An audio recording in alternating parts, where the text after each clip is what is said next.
Hey guys, I'm Kimla Simone and this is Own Your Balance. Now I've thought about what balance means to me, and it is that thing that brings calm to you, the thing that enhances you. And over the years, being a PK kid, PK, a pastor's child, I've had to learn some things. As early as I can remember, I was told that I live in a glass house, and somehow that meant I was supposed to be perfect. Now, that is impossible. But however, along the way of becoming who I am and being my parents' child, I've had to learn to balance life, right? And so out of that, I have come to realize that there are different things that balances different people. And so I've admired some things about some friends of mine and people that I know. And so we're going to have conversations about finding that balance and owning it. Something that I admire about you, and I'm like, that balances your life. Does it bring you? Does it bring joy to your life? Does it enhances who you are? Does it bring calm to you? And so along this way, we will have discussions with them as well as I'll just have discussion talking to you. Talk about things that I see or I understand what balance is. And so along this journey, we will learn from each other, and so that our lives can be more enhanced and we can become better people knowing what balances us. And as we go along this way, I'll learn from you, you will learn from me, and we will learn how to balance our life, how we can find it, and how we can enhance it.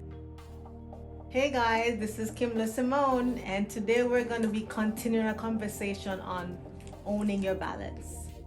Today I have a special person for this little chat that we're going to be doing. Um, I've admired her tenacity for life, her desire to do everything that God has purposed for her to do. And so today I have it's such an honor for me to be presenting my sister Danielle Jean. We'll be talking today about what balances her, what has balanced her throughout her life. Different areas of her life and what has caused balance for her. And in that way, she's owned this balance and it has brought so much to her life. So, hey Danielle, how are you? I'm doing well, sis. It's awesome to have you here with me. It's a pleasure and great opportunity. Thank you so much for having me. So, and I've been looking at the definition of balance. It says that balance is that thing that you have that enhances your life. Right? Is that thing that enhances your life. So today, first we're going to do a little get to know you corner. And so we're going to start with the question. Okay? What is your least favorite food as a child? And do you still eat it today? My least favorite food, cow skin. And no, I don't eat it today. What made you like it? I didn't like it because as a child, if anyone knows what cow skin is when you eat it, it causes your fingers and your lips to be sticky. So it would be like glue. So as a child, I hated the fact that when I'm eating, it's causing my fingers and my lips to be sticky. All right. I know I don't eat it today. All right then. Okay, so next question. Have you ever met someone that you revere greatly, that you have great respect for? Outside of my mom, that would be Dr. Pat Morgan. Okay. Yeah. She I think represented for me balance in that she has raised 4 children, all of them serving the Lord, and she's very scholarly. She's a very brilliant woman. She's a warrior for women and children, which is very close to my heart. And she's happily married. Okay. Awesome. That sounds great. All right, next question and the last to get to know you section is, if you could choose any person from history to be your imaginary friend, who would that be and why?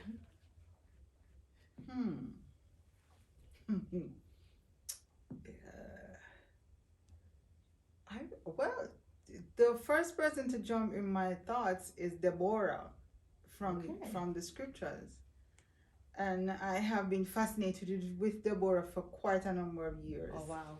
Right? And I think as an imaginary friend, she would be giving me hints on how to war and how to battle and how to judge and how to be a good wife and all of those things.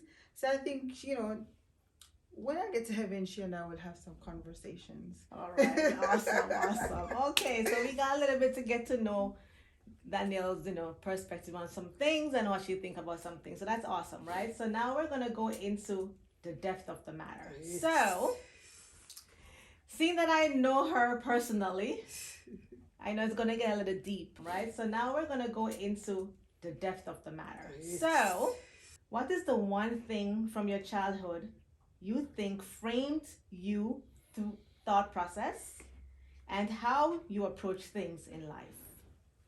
Well, there are what I've battled with Okay. for several years and probably still is to a lesser degree is the mindset of scarcity. Okay. Because when I was growing up, being the firstborn, I was with my parents first, of course. And so I was able to see, I was exposed to significant scarcity in our family. And so it framed a mentality or a mindset that serving God would result in poverty, being poor. Yes. And we always have to be living on small portions of things. There was nothing that was extravagant, nothing that was, well, I wouldn't say extravagant, but nothing that was more than enough or would show the richness of God apart from the scriptures. You know what I'm saying? Yes. So that framed my mind and influenced a lot of my decisions. So I didn't want to have anything to do with church for a long time in terms of serving God or anything like that, because to me that is linked to poverty and scarcity. Now our parents are pastors, and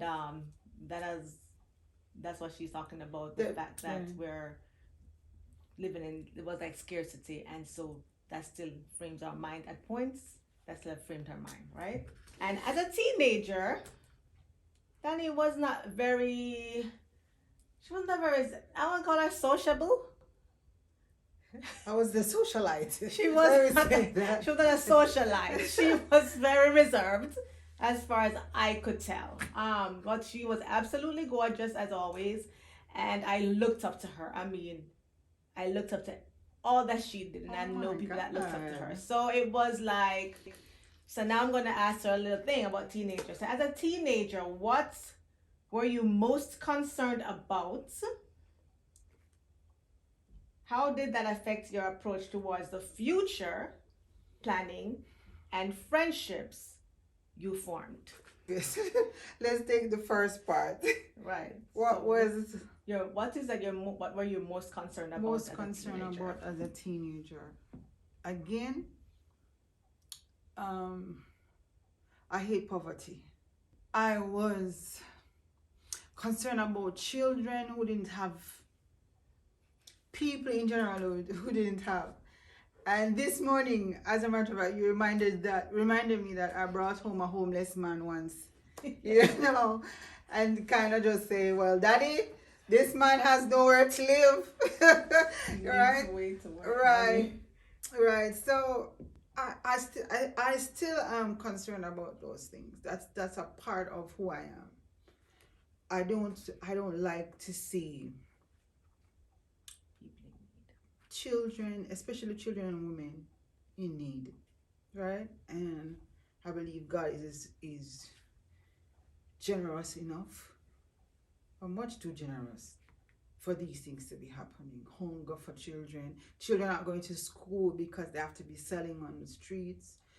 I remember when I was going to school, I would look for the children who were selling to purchase from them instead of the adults, right? And children and women. So that was, a concern of mine from a teenager. How did it affect your approach towards your future planning? All right, so I wanted to be a lawyer. And the reason why I wanted to be a lawyer was that I would be that warrior in court for all the disadvantaged children and women. And I would make sure that, the child has child support. And if there was any domestic, abuse, what I'm going to do to these people, Anyway, I didn't do law. No, you did not. No, I didn't do law. I went on to Bible college and I studied missions. And of course, that again was a driving force for me to bring all of God to these two vulnerable groups. Okay, at the time that before you got onto Bible school, as a teenager, how friendships forming for you? How was forming friendship a thing for you? Friendships were easy on one hand for those persons who did not know me as a pastor's child or who didn't see me as a pastor's child. Friendship was easy. Okay. For those who saw me as Pastor Mulling's daughter, friendship wasn't easy because the expectations were quite different from my friends who that they didn't matter to them. Exactly. Right? So I have to be sharp. I have to be careful of what I say with some people. I have to look a certain way because you're Pastor Mulling's daughter. So you had to learn to balance being a pastor's child with those friends as against you really have to balance being friends with people outside. And another thing was that as I grew up and we were participating in choirs, drama groups and so on, I would find that those who I would gravitate towards would pulling away from me. And I remember I confronted one young lady once and I'm like, what's going on? You don't talk to me. It's like every time you see me, you're running. And she said to me, you behave like you're you're indispensable. I said, what does that mean? Every song that is sung on the choir, you have to lead it. No, I said, but I'm not the one who chose me to sing. And to who it matters to, doesn't matter to him who leads and who sings the song. If it's to give glory to God, then he doesn't matter if you're singing in the back and who is holding the microphone. But I found that, and that continued into adulthood. When I went to Bible college, a lot of my friends migrated from me. Oh, okay.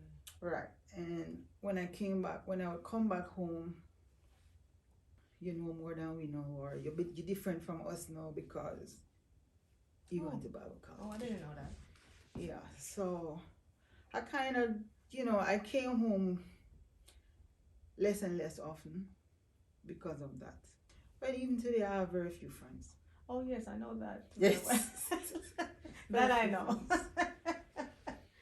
Okay, so as you talked about Bible college, there was a point in your life where you wanted nothing to do with the pastoral life because of what you saw growing up. And so now there was a calling on your life to become one of these people. Now, how hard was that to accept the call to go to Bible school? In order to answer that call, I had to sacrifice something. I remember I said, okay, if I didn't do law, I would do mass communications. And that became my passion. Yeah. And it was so hard to get into the department at University of the West Indies, Carrimack, because of the limited spaces that they had. So they had this test, this entry test that you have to do every year. And I did that entry test for 3 years straight. Oh, wow. Never know this either. And the last year I did it, I got in. Yes. And that was the year I got the call to go to Bible college. Oh my God. The tug and the war. I remember questioning God and everything. For every question I asked, He gave a scripture. So I knew it was Him. And I remember Him saying to me, what would happen to you in 2 years at Bible college, it would have taken you 20 years. Finally, you're getting in, and people, family members could not understand why you would choose to go to Bible college and not pursue the thing that you had that passion for. And to get to that place where you now decided that you're going to do what God said in spite of what others were saying. And that must have been a real challenge to balance those feelings. So how did you balance those feelings? I remember asking the Lord this question. Now that I return home, what's going to happen if I go? Because I'm giving up one thing for another. I said, a job and everything. What would happen to my family? Right? I remember Him saying this, I'll never forget it. He said, I didn't call you for your family. Okay. I call you for my purpose. That's deep. And so that, knowing that I had His back it up. And listen, this school was not cheap. Oh yeah, I know. And they used to charge us in US dollars. And every single semester, the fees were paid. I didn't run out of anything. When I came home, we did like one big shopping for the semester, and it was met to the T. The trips that I had to go to travel for practical, to 4-island tour in the Caribbean, go to Mexico, all the fees were paid. I didn't suffer anything on these trips. So that was a true indication that God was in the balancing the emotions. Yes, I knew that my family members were, how you're going to eat food, you go and into this pasta thing again, striking a chord in me to say that I would not be taken care of because you're just going to study Bible. Correct. But again, I have to listen to what the Lord has said to me. Right. The conviction was heavy. Heavy. Yeah. Okay.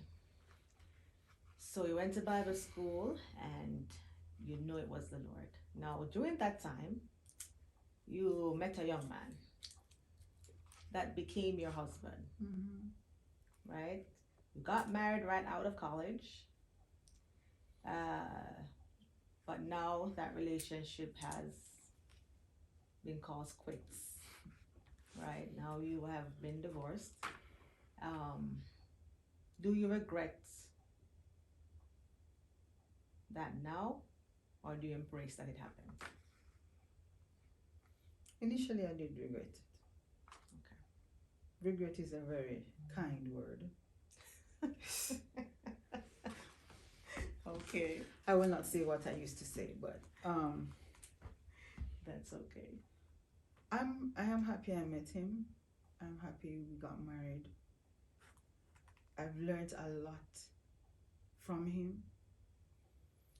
I have learned, oh my God, I've learned how to maneuver certain things in life. He taught me, not the relationship. Yes. He taught me how to speak up for myself. Okay. Because during childhood, I was silenced. He told me I have something to say, and what I have to say matters. So even when we had intense conversations, and I would say, okay, never mind. No, he would insist, no, talk. Tell me how you feel from what I just said. Speak. Okay. Get upset if you want to. And so he taught me to express myself. Wow. Yeah. And even though sometimes when I began to express myself and I'm shouting, he would say, "Why are you shouting?" Like a therapy session. It was like a therapist. "Why are you shouting, Aunt? And what are you shouting?" So I did learn. I learned that from him. And I learned how to seize opportunities. Go and investigate. He taught me how to be an investigator. Find out what is available and how to get it. Okay. So that's a good part of that relationship. And the best thing from that relationship is my children.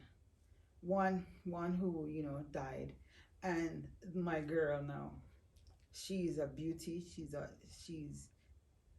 is wow. I love her, and I thank God for her for being in my life. So I am happy for those things. Yes, absolutely. For the divorce happened not because anybody was unfaithful. It wasn't because we didn't love each other. It happened because his goals changed. And so now instead of our dreams meshing together, they were clashing.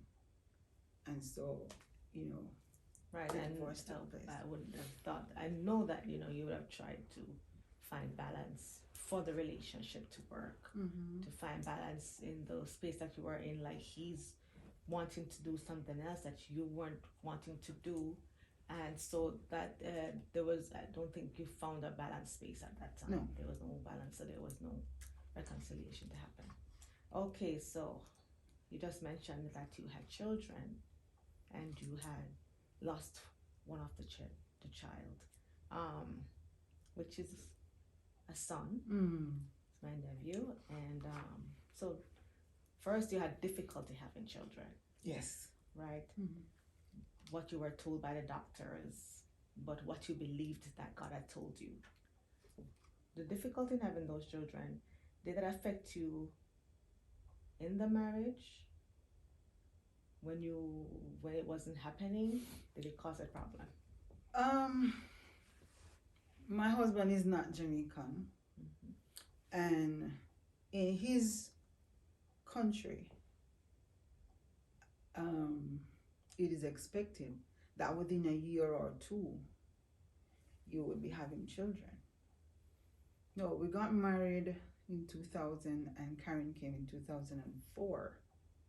So within that space of time, there was question as to whether or not I would be able to give him the children, or have children rather. It got to the point where it was, I don't believe God wanted us to be together because you're not able to get pregnant. And funny enough is that it is after that conversation and I remember going to God about it and everything. 6 weeks later, I wasn't feeling well, did a pregnancy test, was pregnant. And when we went to do the ultrasound, it was actually twins. But one did not make it.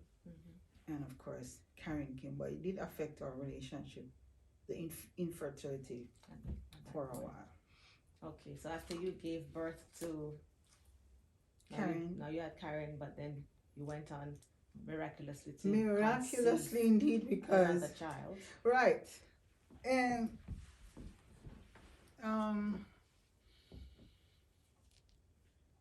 when I found out I was pregnant again, I was happy. And I said, I asked for a son. And when I went to do the ultrasound, the doctor said, yes, it's a boy. I remember when I told my husband at the time, he was elated and he was on the phone calling home and, letting them know that, his boy is coming and everything. And it was a good pregnancy. And when I went into the hospital and the baby is here, I saw him for the first time. He was so beautiful. And I went home with him the third day after, because I did a C-section. Correct. So it was third day, they discharged us from the hospital and he was home. It was just a joy, just for him to, people start coming, taking pictures and stuff like that. It was Labor Day of 2007. I put him to bed the night, and the morning, because he wasn't sleeping in my bed, the morning the lady who was staying with us came and said, the baby is cold.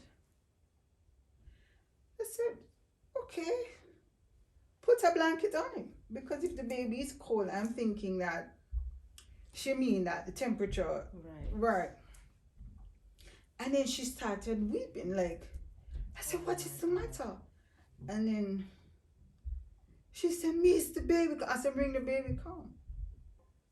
And the morning, because he wasn't sleeping in my bed, the morning the lady who was staying with us came and said, the baby is cold. I said, okay, put a blanket on him, because if the baby is cold, I'm thinking that she mean that the temperature, right. And then she started weeping, like, I said, what is the matter? And then she said, miss the baby. I said, bring the baby, come.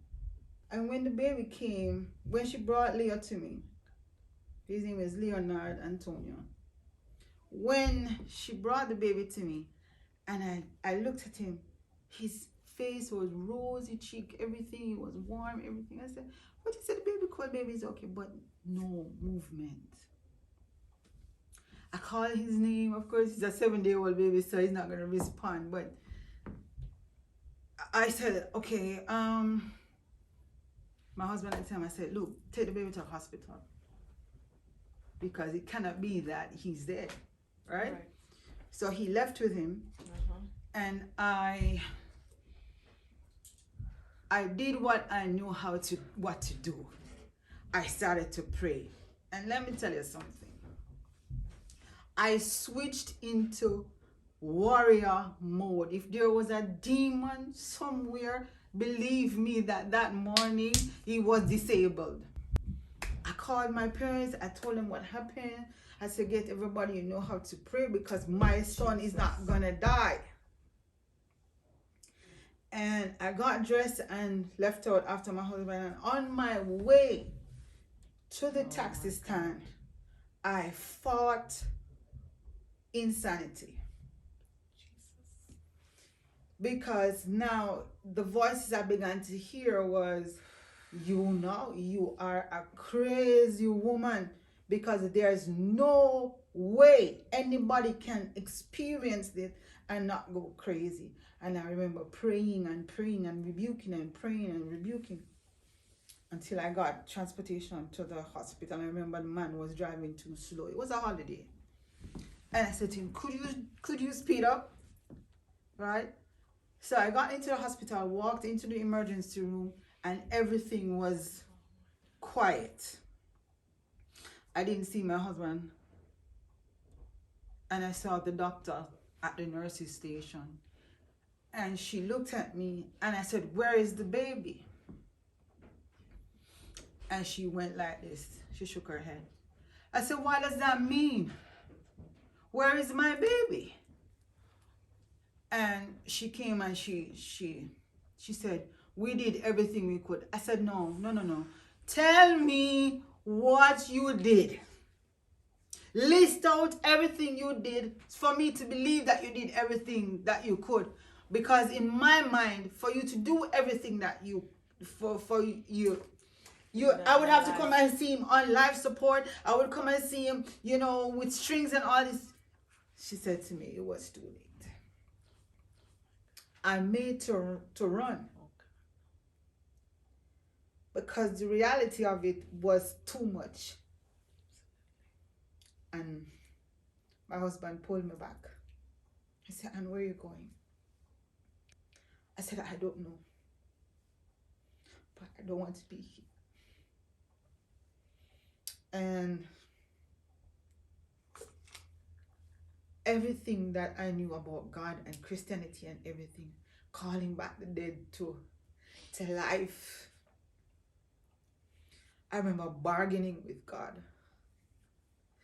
I said, "I don't have anything to give you.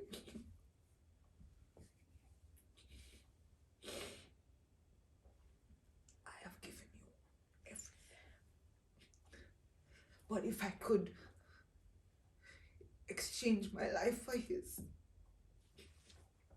just let him breathe. Just let him breathe." It was in that moment I understood why, when Mary went to the tomb to look for Jesus' body, and she didn't find his body, and she wept, because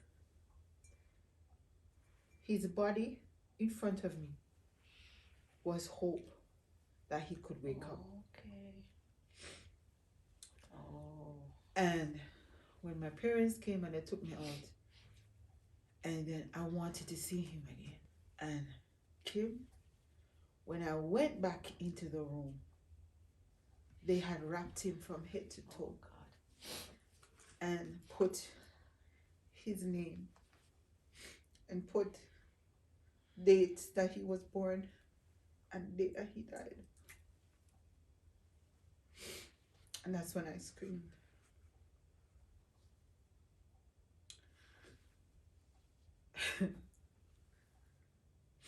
But Leah is gone. And months after, and years after, it was my faith, because I was determined to know what happened, why. And I will share this one instance with you. It was raining, and it was thunders and lightnings and so on. And I went out into the rain. And if anybody know about Manchester, Jamaica, it's like the lightning capital of Jamaica. And I said, "Well, God, you're going to answer me today, or you're going to strike me with lightning, but I don't care." And I said some very lovely words to God. not so lovely. You know, and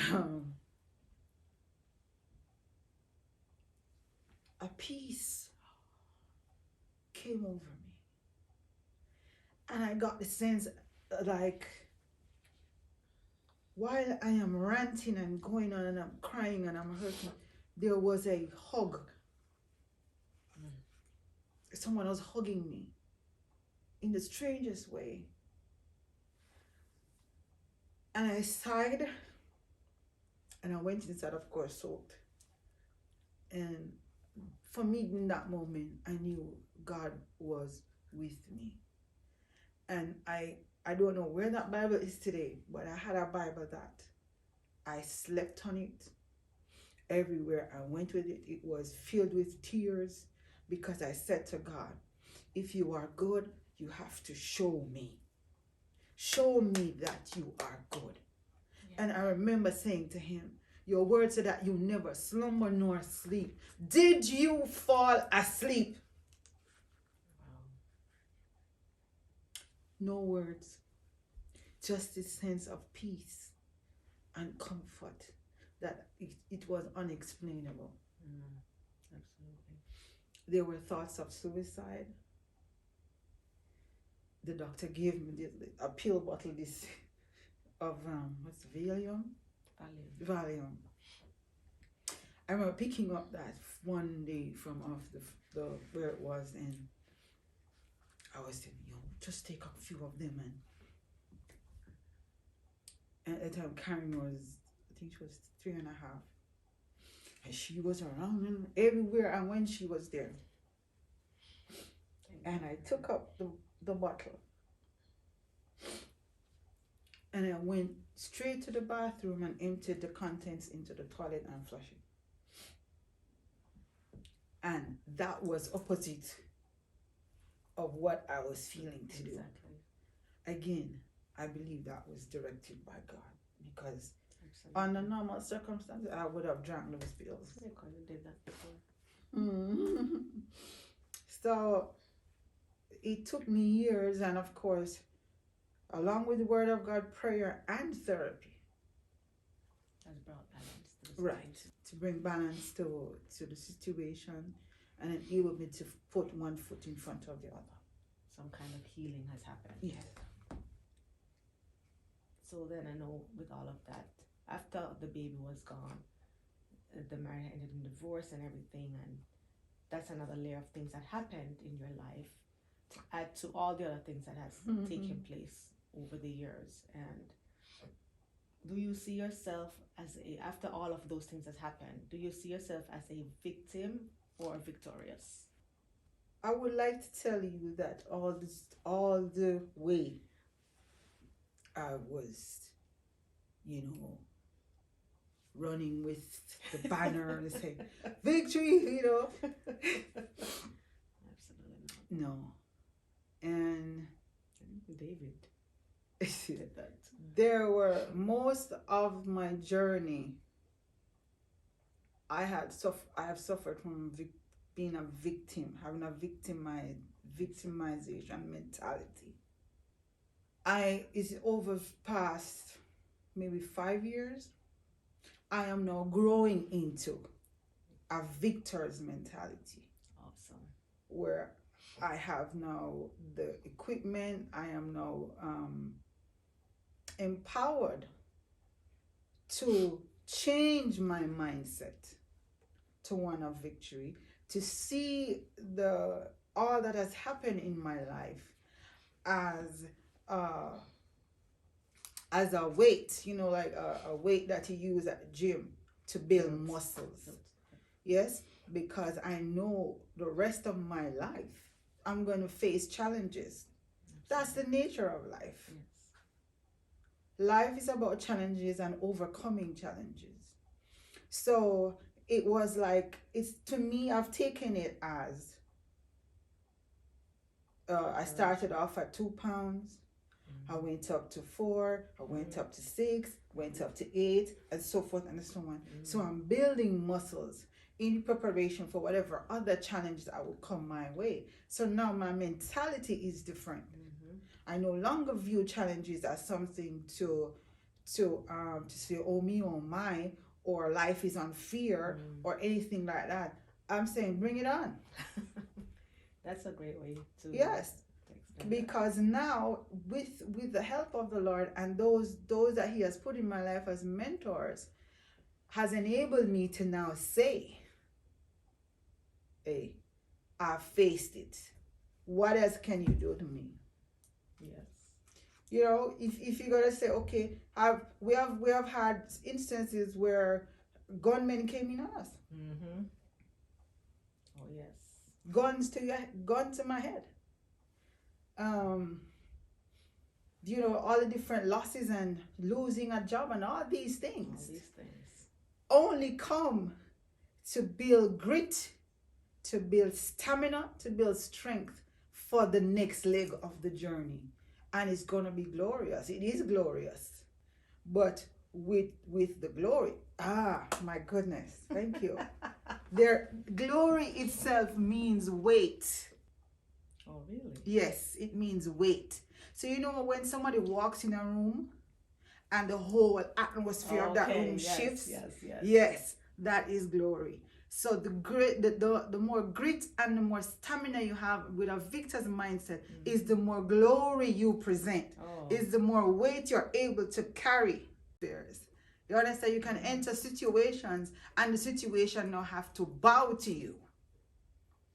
All right? So that's the glory has become the balance. Oh yes. The glory brought the balance. Glory brought the balance. For it, every weight that you've lifted, and every season that you've gone through, and every challenge that has happened, and the more weight that you have gotten has made you stronger. Yes. And then more glory has come, and so glory has now become the balancing tool. Balancing. Oh, bless God, I love that. I'm sure you remember things about Leo and his birthday and all of that. And at this point, is it joyous to think of his birthday, or still pain? The pain comes sometimes by looking at because this year he would be 15, I think. Yes, because Karen gonna be 18. Right. He would be 15. So if I see a 15-year-old boy, I would say, my son would be 15 now. And then, I'll feel a pain. You don't get over the death of a loved one. You learn how to live with the fact that that person is gone. If I go to his grave, I will cry. Yes. Because it's like I would feel the loss again. Yes. But there's hope in seeing him again. Absolutely. And I cherish that moment. Okay. Cherish that thought. All right. Oh, this was wonderful. Thank So you.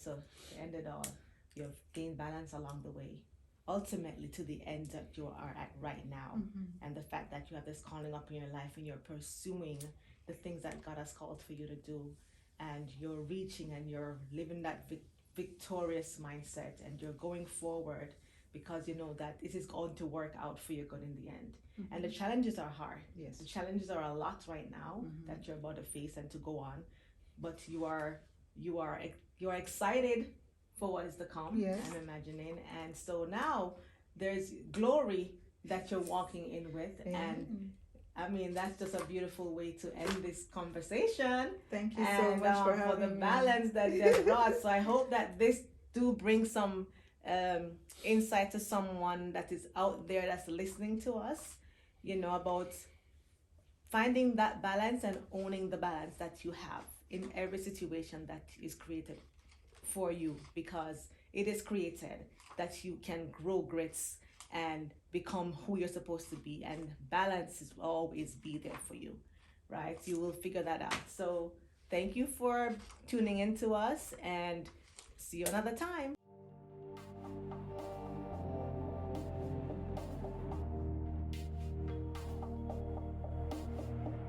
So at the end of the interview, it was wonderful to see her sit up and talk about being a victor. Now she has a victor mindset, and that was beautiful to see. So over all the challenges that she has faced, all the trials, God, mentors, therapy, glory became her balance. Hope, the hug, the sense of peace became her balance. So even though the challenges happen, she is now gotten grit. She now have weights for the next part of her journey, and knowing that there's nothing that's gonna be as hard as what she's already been through, and no matter what comes her way, she has enough grit to go into it and enough glory to enter the room. When she enters the space or enter the challenges the next years ahead or next month or whenever the challenges present themselves, she will have known what balanced her before and go into this with the same mindset, victor mindset. So it was wonderful having her. It was such a great interview. All the ups and the downs of the interviews, all the heart-wrenching parts and all the happy parts, it was worth listening to. So I hope that you will get something from this and also see where it can help you to find your own balance in situations that you face. Have a great night or a great day. See you later.